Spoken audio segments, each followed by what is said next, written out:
by and do not reflect those of the Evening Rush Network. Viewers' discretion is advised.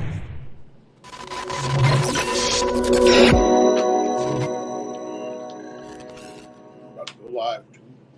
Y'all already know what it is. It's 8 p.m. Eastern, and of course, we are live on the Evening Rush Network. Of course, it's me, TL Matt. Of course, my co-host Rels, aka Mr. Do Everything, 24/7, never sleep. Mr. I don't know what he's doing next because he's doing something all the time. He probably doing something right now on the phone on the side. You know, shout out to Rels. But of course, we got a special guest in the building. Yo, this dude right here, yo, I've been chopping it up with him for maybe, damn, it's been almost a year because I met you before we started doing the challenge. Sounds right. Transformation challenge. So shout out to my man Jessie Flowers. Yo, the man, the myth, the legend. He just took first place at a show. I think it was a couple of weeks ago. June actually. It's been almost 2 months. Damn. Yo, this summer flew. Mm-hmm. Yo, but ladies and gentlemen, Jessie Flowers, and you're not in Texas. You was in Colorado at one point. No, I was in New Mexico and Texas. I lived worked in Texas, so it was a 3-hour round trip twice a day. Damn. That was during prep. Hold up. Wait. Yep. You was commuting 3 hours 6 and hours still in prep? 6 hours a day. Yep. And you still cleaned up at the show? Yo, if motherfuckers don't understand dedication like that right there, yo, that's dedication right there. I can't even speak on that right there because my gym is 6 blocks up. Yo, shout out. It definitely wasn't easy, but she was worth it. She'll join us here in a minute. They're coloring right now. Yeah. Yo, I've been telling everybody, Jessie, when I first, asked for people to be on the show, I put it out there. I was looking for people to be on the show. And as soon as you hit me, I said, you're the one I really wanted on the show. You was the first person I wanted to have when I came back. Nah, he's blushing. Yo, your story is amazing. And your lady, I don't even know her name. Miss Kelly. Shelly, yo. Kelly? Come say hi. Yo, her persistence, love, and dedication to you. Listen, I've been telling this man for weeks. Don't ever let you go. Hands down. Myself the same about him. You are a motivator. You inspire. You're amazing. Keep doing what you're doing. You turned this man into something amazing. Well, thank you. And he turned me into something amazing too. So listen, couple goals. And she wants to. We got another one. Daughter wants to say hello. This is Kinley. Hi, beautiful. Say hi. You're on TV. Hi, TV. You're on TV. Yeah, I do on TV. I know you're on TV. How old are you? Say 3. 3. 3?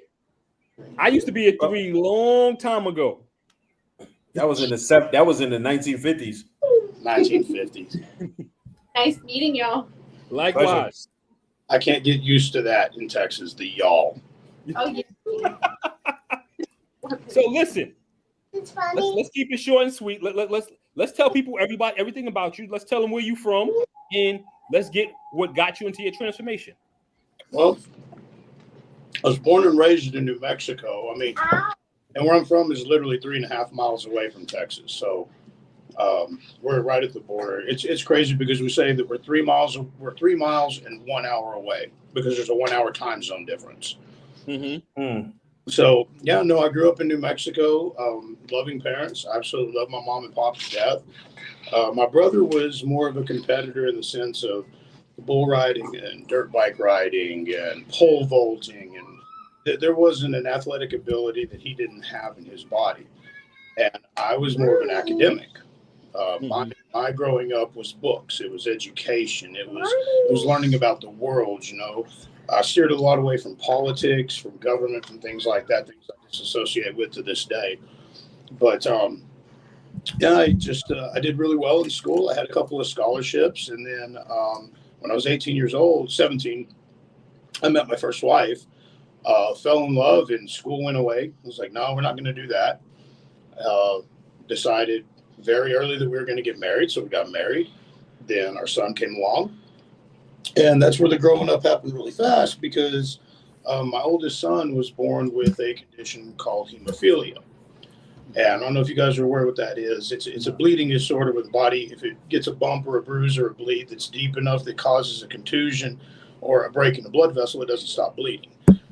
And so at 20 years old, I daddied up and I adulted up really fast.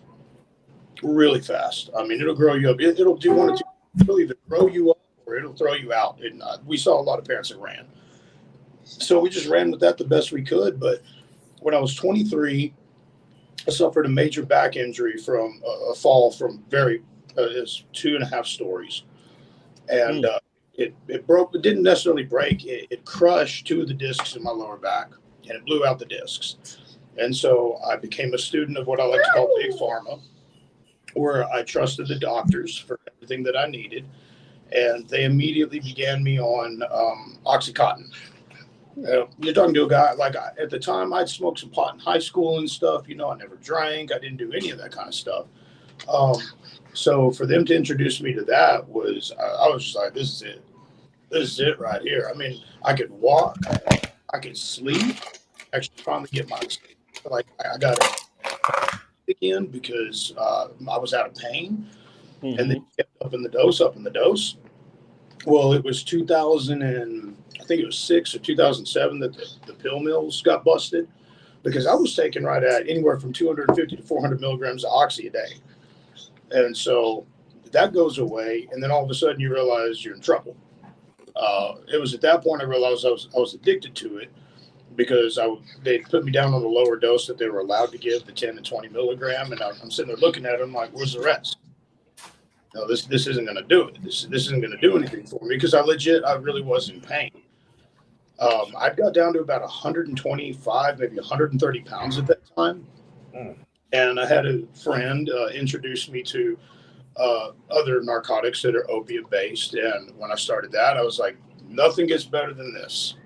Nothing is going to get better than this. And so I became a drug addict, like full blown drug addict, within the first time I tried that. And so that went on till 2015. Now, 2015, I had my first major, it was more or less almost organ failure. My liver didn't fail. My kidneys didn't fail. But they got themselves down to the point that my liver enzymes were at like 500 and something thousand. My creatinine was off the chart. My kidneys weren't filtering anything at all. They had hooked me up to tubes for a week in the Lubbock hospital. And they pumped me full of another sedative that actually weaned me off of the opiates. And so I got out of the hospital, and I'm like, that's it, I'm done. Cool. And I haven't touched a drug since. That was July 15th of 2015. And I haven't touched dope or any kind of a drug whatsoever since. But it was 7 years ago. Yeah, 7 years ago. Yeah, this past July was 7 years. Congratulations. Yes, absolutely. It's a huge deal, especially in the recovery community when you got guys that are fighting for just one day. And to me, one day is equal to 100 years. It's just all we can do is with the decisions that we make today. That's it. Yesterday has no place whatsoever. That's nostalgia to me. Whatever I did yesterday doesn't matter. It's about what I'm doing today. And so when I get to work with these same guys that are going through their own demons, they're fighting their own battles, and they make it through 24 hours, you just live the most victorious day of your entire life. You've never known freedom before for decades for some people. And so for them to walk 24 hours without, putting a needle in their body or anything up their nose or a bottle in their hand, it's miraculous. But just because I quit doing the dope, alcohol was legal. And to me, I was like, hey, it's not, opiates, it's not dope.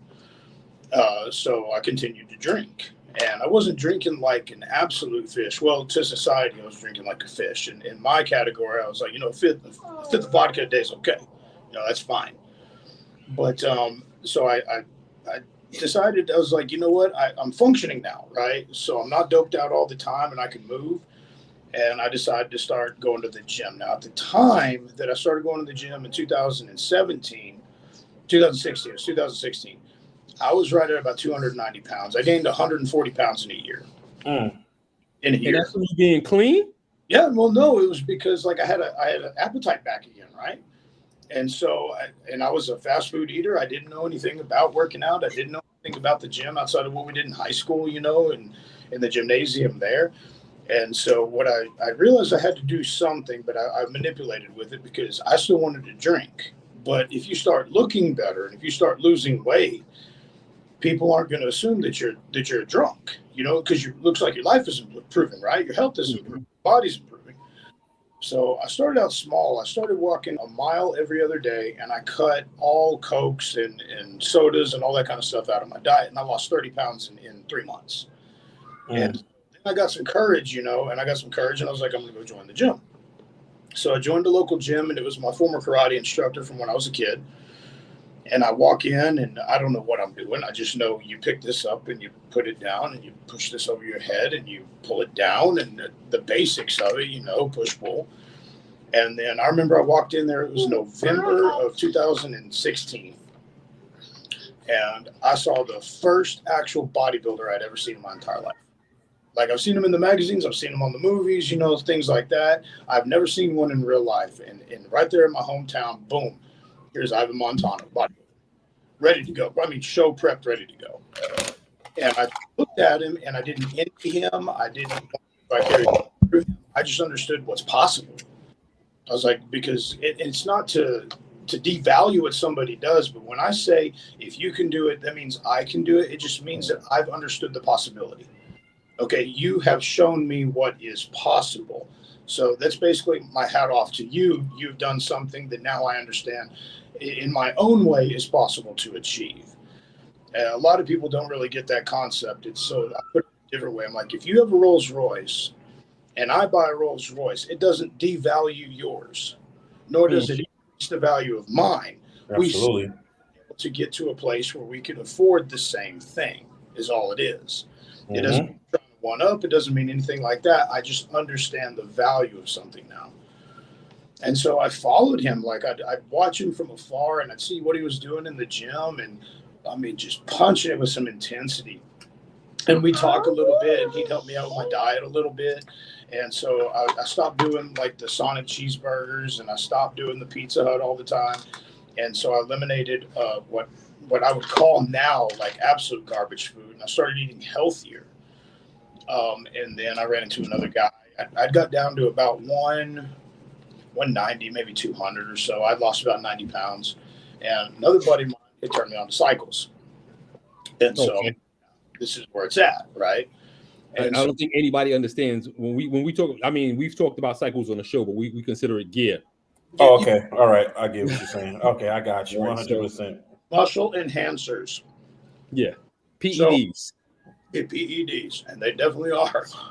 So I did one cycle that lasted about 35 months. Like I just never stopped. And hold on. Time out. Wait, real quick. What is the usual cycle? 35 months? Yeah, it was on for 35 months. That's 3 years. Everything up. I mean, by the time that I had stopped, because I make good money in the oil field. And so by the time that I had stopped, I was able to afford 4 IUs of True Growth a day. I was doing quarters of a gram of Tren a week. I was doing about a gram of Test, 300 a week. I was doing half a gram. Wait. You was doing a gram of Test a week? Yeah, per week. So you was taking what? How many bottles is that? That's 300. That's you was going to do like 4 bottles a day? No, that's more than 4. No, because you're looking at milligrams. Okay, milligram. So you was doing a 10. Right, and so I would do like 0.75 like every other day, and so yeah, it comes out to about a gram. About a gram, yeah. Yeah, and so the same thing with the Tren. The Tren I do, right at a gram a week because I fell in love with it. But I was able to get from that 200 point, and I got up to about 227 of just rock, absolute rock. And so I'm getting all the attention in the world. My marriage is already going to shit, all because of me and my little attitude, and I'm the best guy on the freaking planet, and I deserve everything in the world, and I'm not doing dope anymore. And on top of all that, I had graduated from seminary. So I became an ordained minister during this time too, right? And it wasn't to preach the gospel, more or less. What it was is that if I know more about the Bible than you, I can shut you up and I can keep going on doing my thing. I'm serious. And I have no shame in telling the truth about all of this because I was one of the most manipulative people you'd probably ever meet in your entire life. And the funny thing is, like, since we started talking, I've never could see that from you. No, well, no, it's super humble. And that's where I'll get into recovery, because that is where my entire world, my axis completely flipped on everything. But yeah, so I graduated with top honors. I became an ordained minister. I'm still an ordained minister. And then in 2018, it was November 8th of 2018, I had kind of dabbled into recovery a little because my wife at the time could really sense I was drinking hard and heavy. I mean, I was going on bingers 2 or 3 times a week. And I was, on top of that, I'm seeing a psychiatrist, you know, to try to like BS my way into like psych meds and like, hey, anything I can do to throw her off. Like, hey, it's the pill that's making me act this way. You're wrong. I'm not drinking that much. And so it was November 8th of 2018. My baby cousin, he was 20 years old at the time, got into a motorcycle accident. And he and I, you know, we have a huge age gap. We got a 19-year age gap. Mm-hmm. But he was killed, and he was my gym buddy at the time. Like, I didn't really have any gym buddies, you know. Ivan showed me the way, but he was a competitor at the time, still is to this day, you know. And so I don't have time to go and work out with him. And I knew what I needed to do, and I was able to do it. And now you got this guy that you get to mentor, right? And that's what JJ was to me. It's like I kind of get to pass down the things that I've learned, and I get to work out with him. And lo and behold, he dies in a motorcycle wreck. Well, that threw me over the edge. It was bottle after bottle every day. And it's because I had a resentment against his dad. See, his dad, and I love his father to death. You know, he's my second cousin.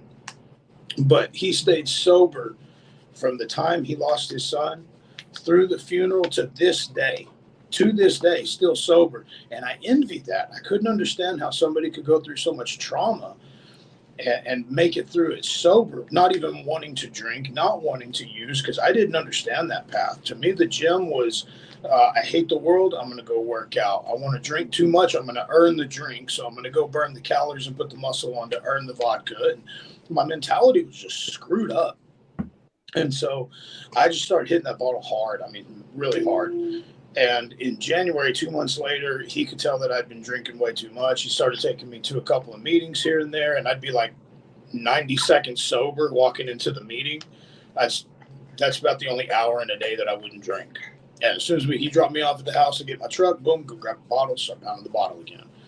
So that went on, and that went on all the way up to July. And in July, my ex-wife and I had separated several times because of my addictions and my behavior, you know. And so it was July 27th. I'll never forget that day. I go to see my psychiatrist, and it's the first time he could smell alcohol in my breath. After all these years, it's the first time he could smell it. And he tells me straight up, there's nothing I could do for you. I can't prescribe anything for you. There's nothing you could take. You know, I wish you the best of luck, but what you need is AA. And I'm like, man, my uncle did AA, and he died a heroin addict, you know, and my grandfather was in it 47 years, and, you know, he died sober. I was like, I'm just not going to do it. But then he got me. He says, think about it this way. It's a place you can go for 1 hour without your wife yelling at you. I was like, all right, I'm sold. You know, I mean, it was bad. Yeah, I made it really bad. And so what I would do is I'd go grab a bottle, and then I'd put it in the car. I'd go to the meeting because she would track my phone. She would try to see if I'm stopping at like the quick shops and stuff like that. And I'm like, yeah, I'm driving straight home, and I chug that bottle before I get home. She can't figure out how I can get drunk so fast. And it was a terrible freaking way to live. So July 27th, I go into that meeting, and there's men in there that don't even know me, right? I go into a recovery meeting. They don't even know me, and they're offering me help. And I'm like, you don't even know who I am, and you're willing to try to do, what do you want? What's the catch? You know, what's the catch? And they're like, no, we just want to stay sober. And I'm like, well, just don't drink and you're good, right? I didn't know anything about it. And so that continued on. September 9th of 2019, my parents found me unresponsive in my house. And I can't tell you anything whatsoever outside of waking up. I believe it was end of the night on the 12th or the beginning of the morning of the 13th, it's all a blur to me. But I lost 2.5 days of my life because of, alcohol poisoning. And the doctor that treated me for the liver failure and all of that back in 2015 is the same ER doctor that walks in on September 11th or 12th. And I'm like, you got to be kidding me, man. Like, so the only 2 times I've ever seen this ER doc is liver failure from, opiate addiction. And now my body shutting down because of alcoholism. And I know my mom was there. I can't remember if my wife at the time was there or not, but he just walks in and he says, Jesse, you're fucked. And I was like, what? And I'm scared at this point, right? Because you don't know about your life. You don't know about a couple of days. I got scared. And so he told me there's nothing they could do for me. And I'm thinking like I'm going to die or something, right? It did enough. It was scary enough. Well, my parents didn't believe a word that I said. They'd heard everything in the world, every excuse in the world. My wife at the time wasn't going to believe anything I said. So I took the liberty of putting myself into rehab this time. I sought it out this time, and I sought out a good one. And so I went and I committed to the program. I got into the books. I did the work. I worked with others, and I've been clean and sober ever since, working with other men who are dealing with addiction. But the story of bodybuilding, like people say, oh, well, you went from one addiction to another extreme. No, I used bodybuilding to mask the addictions. I just found something I like to do, though. That's the thing, is that in this act of alcoholism, I found something I enjoyed doing. And so I just continued to do it. But now I'm doing it in a way that I don't have to use it as a lie. Like I can finally do something for myself. And I started making amends to a lot of the people that I had hurt and a lot of the people I had manipulated. I work with some great men in recovery. And so I learned a few things, that everything has an opposite axis. And I began to study a lot of Stoicism, if you guys are familiar with that. It's a lot of philosophy, and I study every day. And so I understood that everything has an opposite axis. So for everybody that is a manipulator, you can flip that axis and you can become persuasive. Persuasive does something for you, and I get nothing out of it. Manipulation is you doing something for me. And so I learned how to persuade people to better ways of living. If you are a radical that is just full of hate, well, then the opposite axis of that is love. And so you can have that same radical feeling for love that you had for hate. You just have to flip the axis on it. It's said that alcoholics and drug addicts are the most undisciplined people on the planet. And I'm like, that there could be further from the truth. It's a lie. Because tell me what is more disciplined than somebody that refuses to allow anything get in their way, anything at all, so that they can get higher, so they can get drunk. That's the same as somebody disciplined and saying nothing is going to get in the way of the raise. Nothing is going to get in the way of a 4.0 average. Nothing is going to get in the way of the degree. Nothing's going to get in the way of me becoming an IFBB pro. It's discipline. It's just on the negative axis. And so I study, and I had to learn and had to do a lot of spiritual work for spiritual growth so that I could become the person I am today. So we skip forward today at the same man that introduced me to bodybuilding, who is also on the same team I compete with, who is still a mentor and one of my best friends today. He stands right next to me as we place first and second place. The two of us together take first and second place in Open Classic in the same show. And there's not a lot of people that can really say something that monumental about what they've done. I mean, and there's people that can probably do greater. But the fact of the matter is that the way I look at it is the man who is willing to take the first chance on me is the same man that I got to stand in honor of accepting a trophy right next to him. It's like, you literally brought me to this place. I wouldn't be here if it wasn't for you and the chance you took on me. Which is why I still today choose to do the same with my clients, with the men that I sponsor in recovery, with students that I have, because I'm finishing a degree right now. Anywhere that I can, that I could be an offer a service, absolutely. But I'm also one of the most difficult people in the world to deal with because I understand a lot of bullshit and I don't co-sign it. I just won't put up with it. Nobody did it for me. They saw straight through my crap. They would call me out on it. So in turn, I do the same. And it's not to belittle you. It's not to be demeaning. It's some of us, we've become a society of such offended people. Everything is an offense. Mm-hmm. Any common sense that you bring to somebody, anything that you say that is relative to a negative way of life, stop right there. You have no right to say that. Well, I may not have it right, but guess what? You're going to listen to it anyways. And if you're offended, it's your fault. You can't take offense to something unless you identify with it. So you're pissed. Everything I just told you is true. And people don't like that. But we have become so soft in everything today. I mean, you have these. This is on YouTube, right? So I can say a lot of stuff. Okay, good. Yeah, we free to go. We talk how we talk. But you look at Facebook and it's like, stop right there. Stop. We had a team of fact checkers look up the information you just said, because no, it's not about fact checking. Somebody got pissed off. Why did they get pissed off? Because it's relative to something that they need to get their life out of. It's the old saying, truth hurts. Truth does hurt, just like all growth hurts. If growth doesn't hurt, you're not growing. It's a fact to this day. I will find 4 or 5 areas in a day as quick as I can that I need to make something right. Whether I say something the wrong way, I take a joke too far, especially with Kelly, I'm a very hard person to live with because I'm very routine and I'm very disciplined, and she is as well, but I can't hold her to the standard of where I'm at. I need to respect the standard of where she is so we can work together. Mm-hmm. I don't see that too often anymore. You see, what's this stupid shit, this red flag stuff that's all over the place. I'm like, bitch, it's not a red flag. And that goes towards male or female. I don't care. It is, a dumb decision when you see it and you do it anyways. You're the red flag. Exactly. And people don't seem to understand that. They put the red flag on everybody else. Distance simply because you want to shit comfortably. It's not going to happen. I wouldn't expect anybody to do that for me. But I'm not doing it out of spite or doing it to put you on the spot. But these are people that I have relation with every single day. And I'm serious. Sometimes you just got to put your foot down because it's something I do for myself. And we do see good men that do that. We do see some really good men that do that. And we do see some good women that do that. But if you just look at the way, and it's not necessarily kids, it's even 40-year-olds like me that are just, hey, you can't say that. And I'm like, I can. I can. Before we move on, I want to show you a video, right? And as we're playing the video, I want you to tell me how you felt at this very moment. All right.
Okay. I'm not gonna front.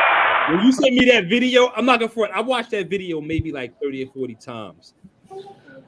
Now, in the posing segment, you don't hear my coach yelling at me, tighten the glute, tighten the glute. I hit your ham, hit your ham.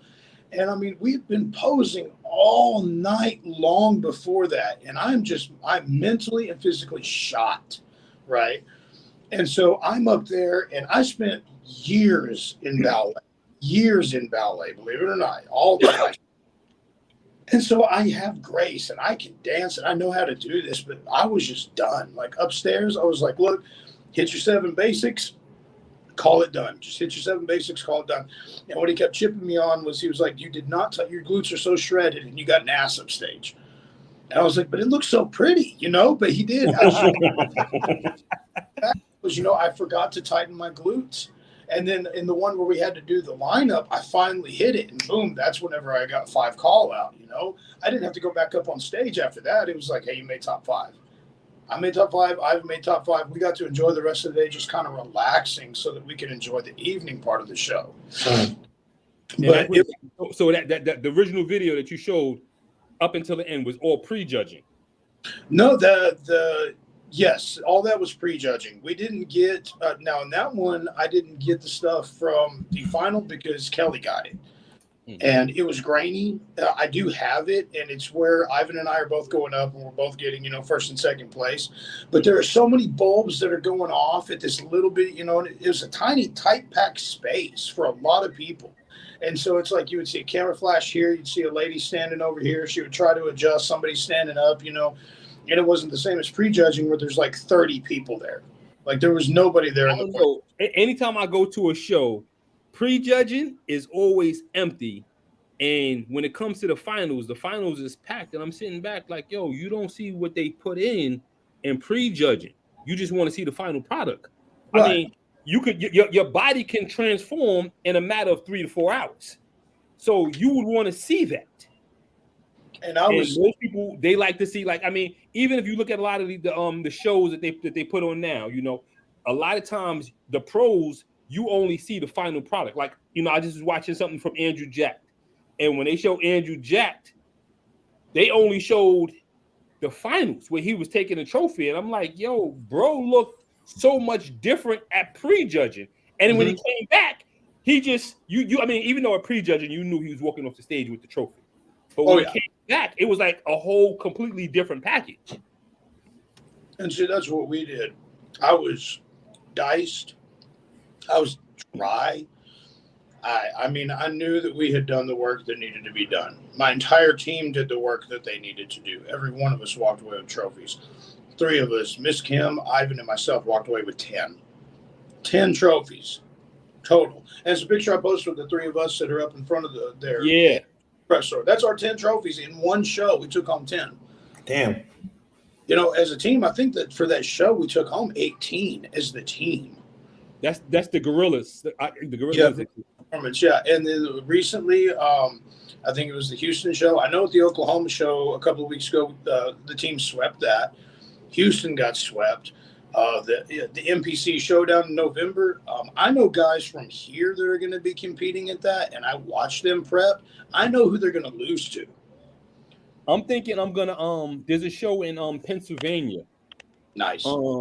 I think I want to say it's in either October or November, and I'm probably gonna go ahead and slide into that show. I'll do the same UBO Expo because it's a center point because none of us live all in the same city. We're all over the country. But Dallas is a good center point for the guys that live in Eastern Texas, West Texas, and Oklahoma. It's like a triangle. Yeah, so it's a triangle. Exactly. So that's where we can all hit it all at once. But what we're trying to do right now is Kelly and I are getting married next year. So, and she's on the team now too. She signed with our team. So we're trying to figure out. Oh, wait, hold on. Rewind. Yeah. You never told me this. So your fiance is going to be competing as well? Yes.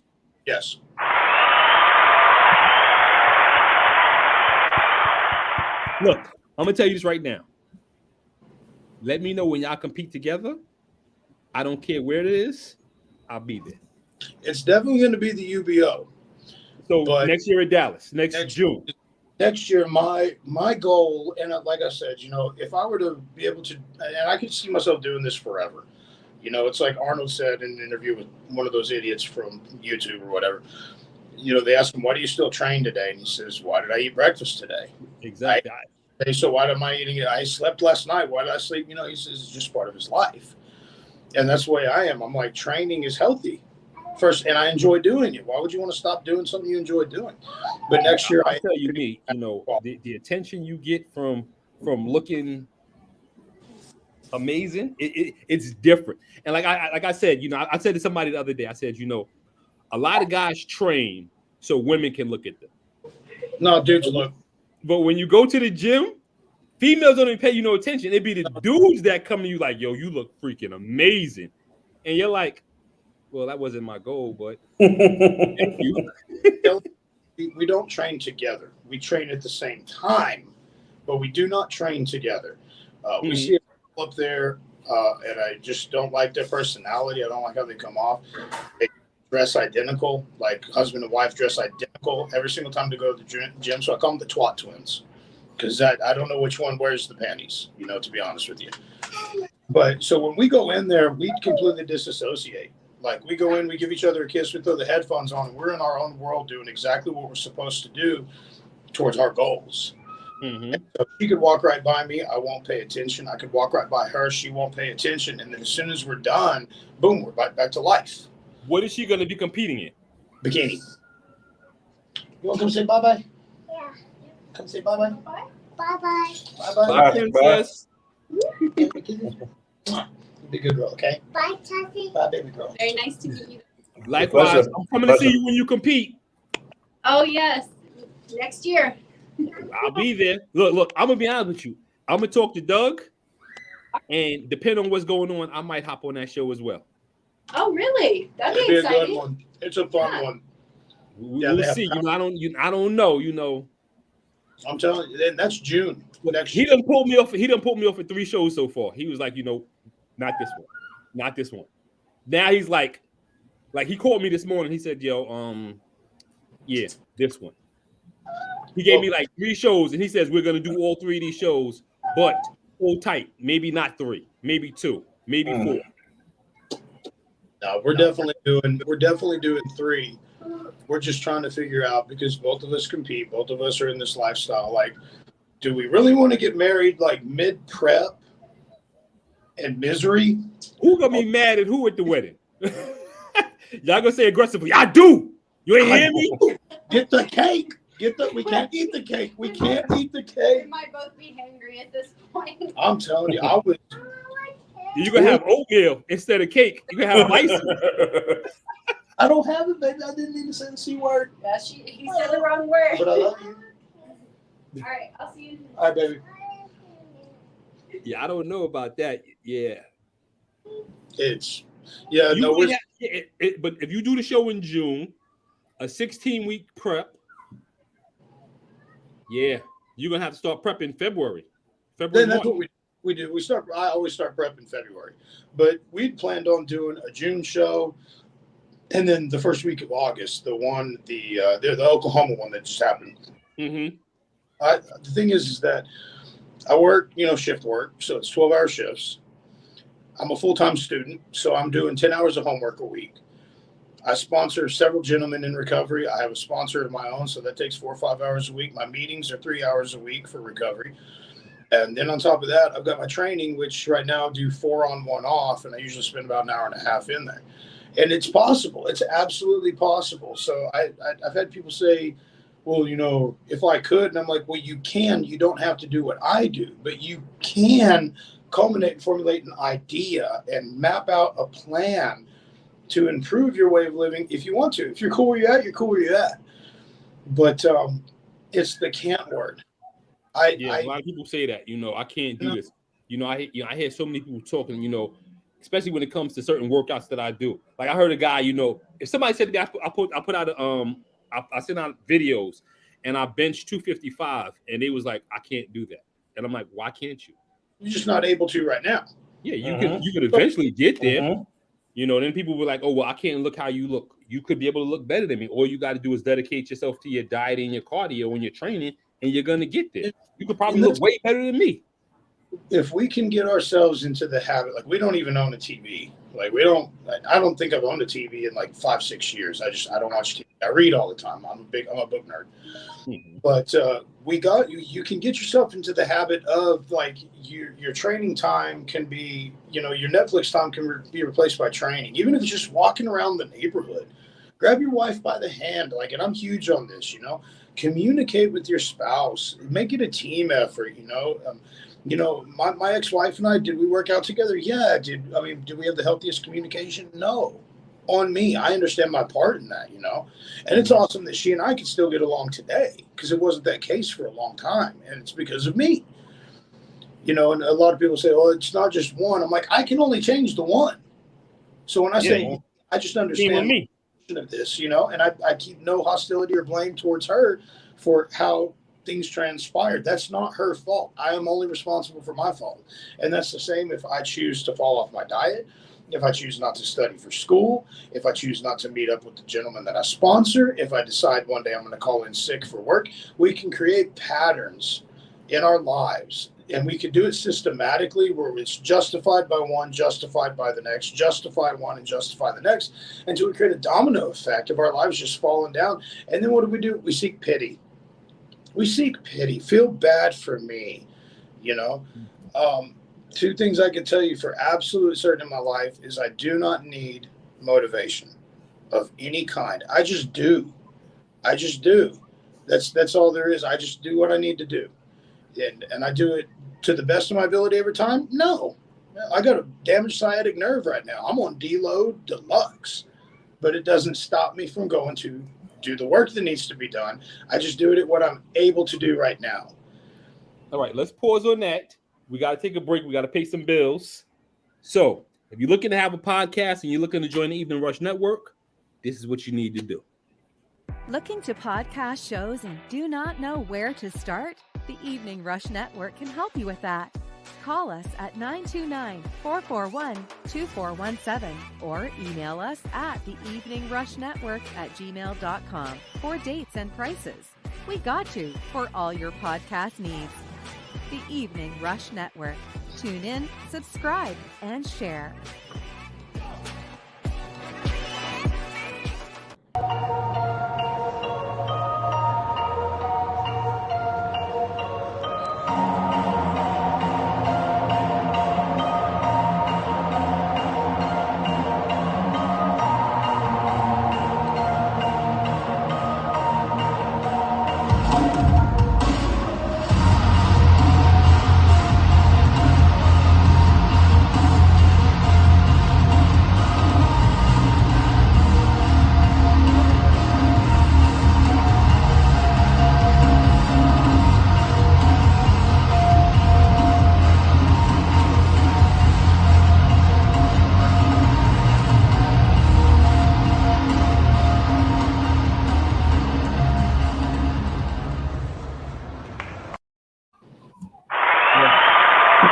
I'm gonna tell y'all right now, yo, Jessie is amazing. Yo, before we move on, let me shout out a couple of people.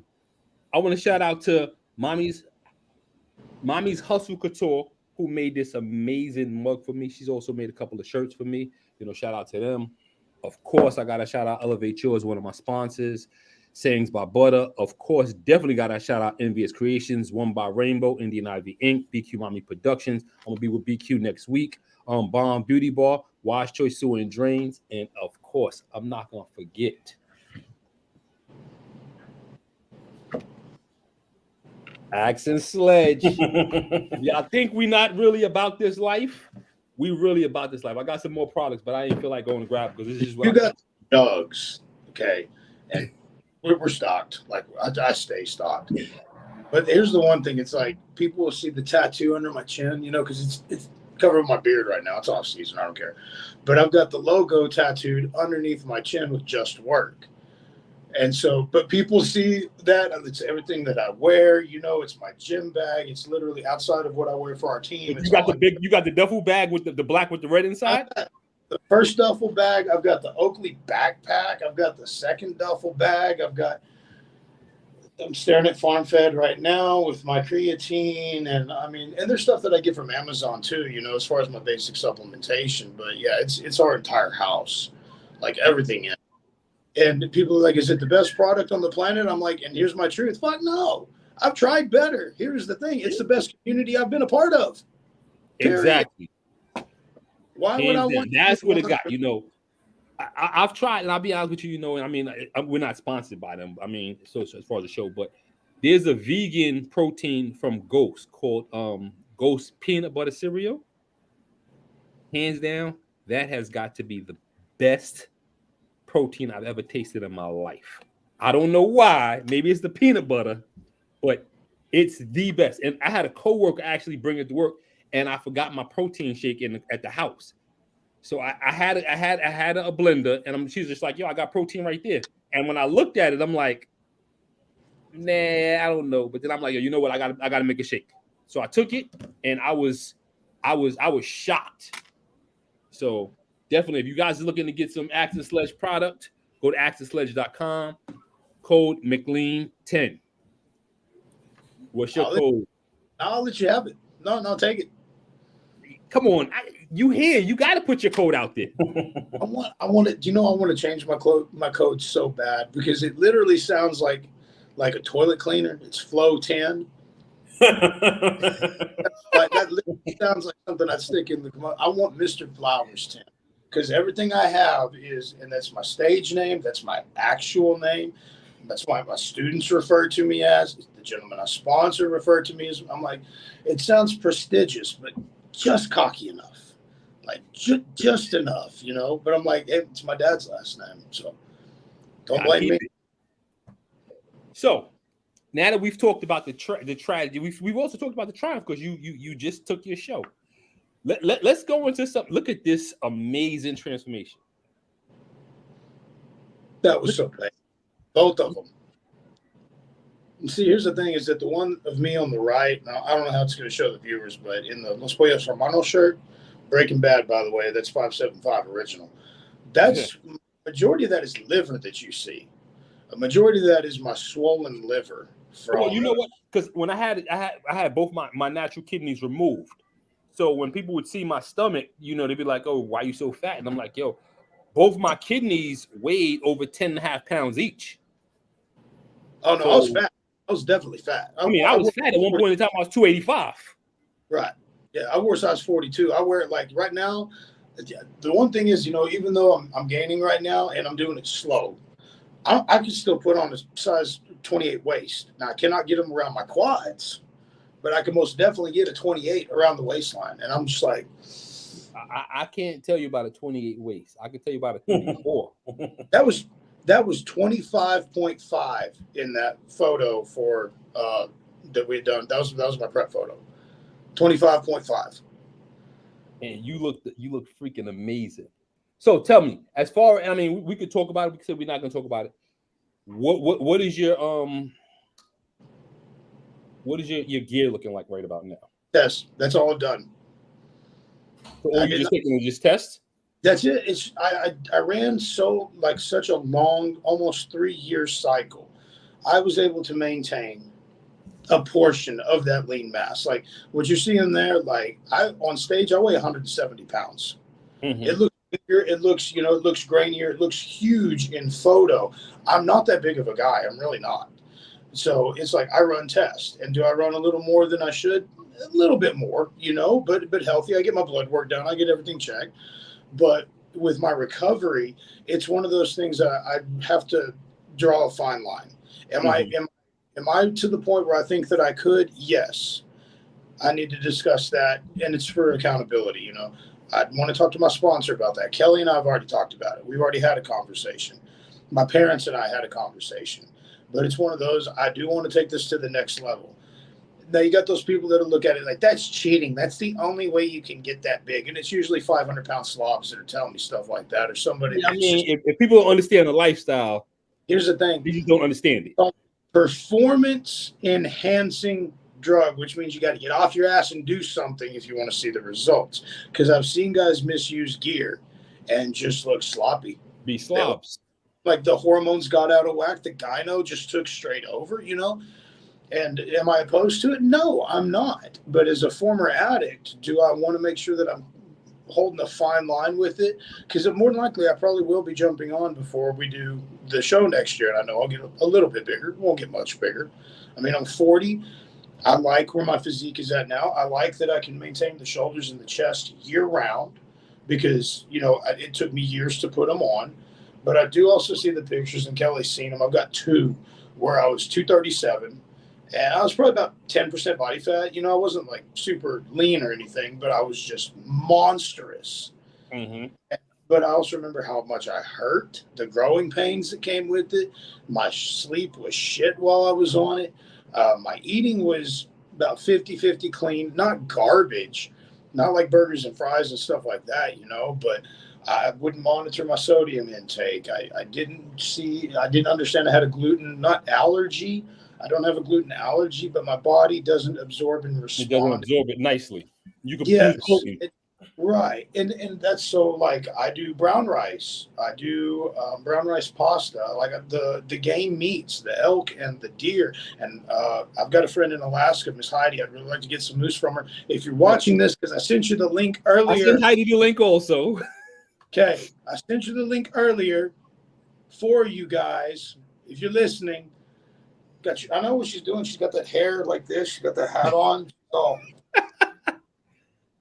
Yo, Heidi is so amazing. she is. Oh, everybody. I mean, and the thing is that like within, the demo crew community, and it's anywhere you're going to find in bodybuilding, you're going to have cliques. And it's not like the cool kids at the lunch table. It's we have all experienced something in our lives that It's brings us together. weirdos. That's what we are considered, the weirdos. I mean, seriously. I met a guy recently who actually came to my gym, and when I turned around, I had my bag on and I had an Action Sled shirt on, and he had a hat on. And I turned around and he was like, Terrence. And I'm like, yeah. And I didn't, and I'm like, and he told me his name, and he was like, I'm part of the demo crew. He's like, I don't post a lot. He said, but I see everything that everybody's posting. So I'm like, well, how often do you come to the gym? And I mean, he was a bigger guy, and he was like, not often enough. And I was like, yo, if you ever decide to want to come to the gym, I gave him a business card. I said, Joe, you part of the demo crew. I'm here. We just gonna work together. Haven't heard from him since. I haven't even seen him post. You have to want it. But in here's my thing is I post what's relevant when I post, and I may throw like a humorous one like once a month or something, But a lot of what I post, I don't know if you've seen, is I will read, I will meditate, and I will take something from that reading that will have me question an aspect, whether I'm doing good or bad, or I will actually, be given like word of knowledge, and I will share that. Or I'll read I think something. that's how me and you actually started talking, because you had posted something and it led to a whole conversation. Right. And that's the thing is people will comment and stuff. That's cool. But what I get from it is I'll occasionally have somebody that will message me like, hey man, I was kind of thinking the same thing and I'm going through this. And now there is somebody else that may be experiencing something on the same level as I am, where we can help each other. Rather than sit there and think you're all alone, you're the only person in the world that's going through something, you're the only person that's going to experience this or that. That is, to me, is what social media should be used for, is for the promotion of personal growth, prosperous businesses. It shouldn't be on there to be flagging and attacking everybody. I don't see the point in that. It's why these kids are so fucked up nowadays, is they... and Mike Tyson said it best, you guys can say whatever you want behind a keyboard. Imagine saying that to my face. You get knocked the fuck out. Facts. And like, I'm not a fighter by any means, but I have seen what some people, especially in this area, have sent me in comments, or they've sent me in Messenger, and then I run into them in HEB, and I'm like, I'm not a violent person. Never would I come up there and attack you, belittle you, or do anything to you in public. But your reaction alone shows me who you are. It shows me everything about your character. And that's something that can be changed if you want to. I'm not saying that we're going to have a utopia and, live the way that Jessie sees life or anything like that. But I'll tell you what, I got a pretty sweet life. It's really good. I got a wonderful, incredible woman. I've got 2 healthy kids. I have a former wife that I get along with great. I got a great gym and friends that are there. I've got respect in the workplace because I respect others. I do great in school because I pay attention. And it's like the common sense shit of every single day. The solution to everything has become like the enemy to all this hate and rhetorical shit that people are putting out there on social media. For what? Attention? Or the poor pity me's, the feel bad for me. I'm like, I can't. I just don't have time. I don't have the energy. I don't have the resources. If you need some help, I can help you, to the best of my ability. If you're going through something, because I've been through some stuff, I go through some stuff. We're all human. But I cannot be the guy that is like, look, you may say, dude, man, you inspire me. Please don't say that. Please do not tell me that I inspire you. I never once told though, but I mean, but you have to look at it. You may not want to be that person that inspires people, but everything that you've been my through and that you continue to show people, you inspire people to say, okay, he did it. Maybe I can do it. Right. And maybe I can talk to him about getting to that level. With my ego, and it's something that I have to keep in check consistently because I do love living a stoic life. I don't want to live an egotistical lifestyle. And so when I hear those words actually being said, I'm not trying to come off as ungrateful or anything, but words like that for a guy like me, they can promote egotism. And so when I hear them, I'm not downplaying what you're saying. Those are just words that a guy like me, I don't need to hear, you know. It's no. I look at you as being, like I said, at the beginning of the show, you're probably one of the more humble people that I've met. You said that. Don't say that. Don't say that. But that's who you are. You look for you to place the way you've placed, for you to be where you are in your life. You know, you could be one of them.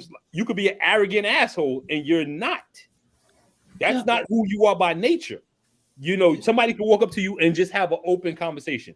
Me and you have spoken on Messenger and just had open conversations. That's who you are. So when I say you're humble, it means, you know, I've met some people and they've gotten on that stage and they're straight assholes. And I'm like, yo, you didn't even place in the top 5. How are you this arrogant? Tell you what, I met a young man that has the same first name as me at that show. He's old enough to be my son because he's my son's age, right? And we're in the elevator, and this kid is like, he's like, man, I didn't know they didn't have microwaves in the rooms, and I got to make all this rice. And I was like, bro, just come up and use our microwave. And he kind of flipped because the kid had never been exposed to like that. Hey, let me help you out. Mm-hmm. Total stranger, you know? And I was like, dude, you got my first name. We both named Jessie. I was like, you got to come up now. Like, you have to now. And so he didn't, but guess what? He still won the teenage. You know, I'm pretty sure that his parents were like, you are not going up there. You are not. I'll be like, Joe, listen, we ready to come to an end. I want to thank you for coming on the stage, on the show. See where your mind is at. Yes, listen, I'm getting there. I appreciate you for coming on. I thank you for telling your story. I'm humbled to actually have had you on the show for us to come back. This is the first show since we had I think I've been on a break for 2 months or something like that, man. Mm-hmm. So I had to have you on this. I had to have you here. That's those backslides, man. Keep growing, keep going. Oh, no. Every so often with the podcast world, we gotta take a little break. Oh, okay. To regenerate, ideas and stuff. He was about to get you. Yeah, he's very. No. I mean, no. So I had to take a break, and also, with Doug actually had me switch my whole routine, where I needed Thursdays were actually my rest day. So if I didn't have to work my regular job, I was here laying on the couch doing nothing, just chilling. So it was needed. So. I'm glad to have had you back on the first show. I greatly appreciate you. It's absolutely my privilege. All right. So appreciate it. Everybody tuning into the TL. Matter of fact, Rels, you got something to say. I'm gonna let you say what you need to say. What would I have to say? I don't know. You got something to say. What you doing? Because you do everything. We get ready to start your wrestling show. When your wrestling show starting? The first Thursday in September. Well, shout out to Rels. Rels got the Rels Relaxation Hours Mondays at 9 p.m. on the Evening Rush Network, and he's going to have the wrestling show on Thursdays at 9 p.m. after this show. So shout out to Rels and everything he's doing. Like I say, Mr. 24/7. He's also the VP of the Evening Rush Entertainment record label. Appreciate you. I'm sure I messed that up somewhere. I'm just working, man. I'm just trying to work as hard as I can. Yeah, he does. He does everything, and he's the postman. That's what I ain't get my check for $10 million yet. That sounds like a you problem. I didn't have nothing to do with that. My mother retired from the post office after 33 years, and I can tell you, I know this, and I haven't even met you. You got calves. Actually, I don't. Nice. Yo, I don't. When I get my calves, I'm like my mom. She didn't even put up a fight. Oh man, look, like I'm mad. My mom didn't give me the calves. I don't even have them. Yeah, but tune in next Thursday, TL Mac Fitness Show, every Thursday, 8 p.m. Eastern. It's the season 2. We are back. We're gonna have some new sponsors, some new music, and of course, next week my band will be going up. We doing some new things, and of course, Oh boy, I didn't miss this. Oh boy, here we go.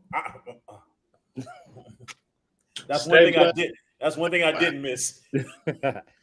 and we out. All right.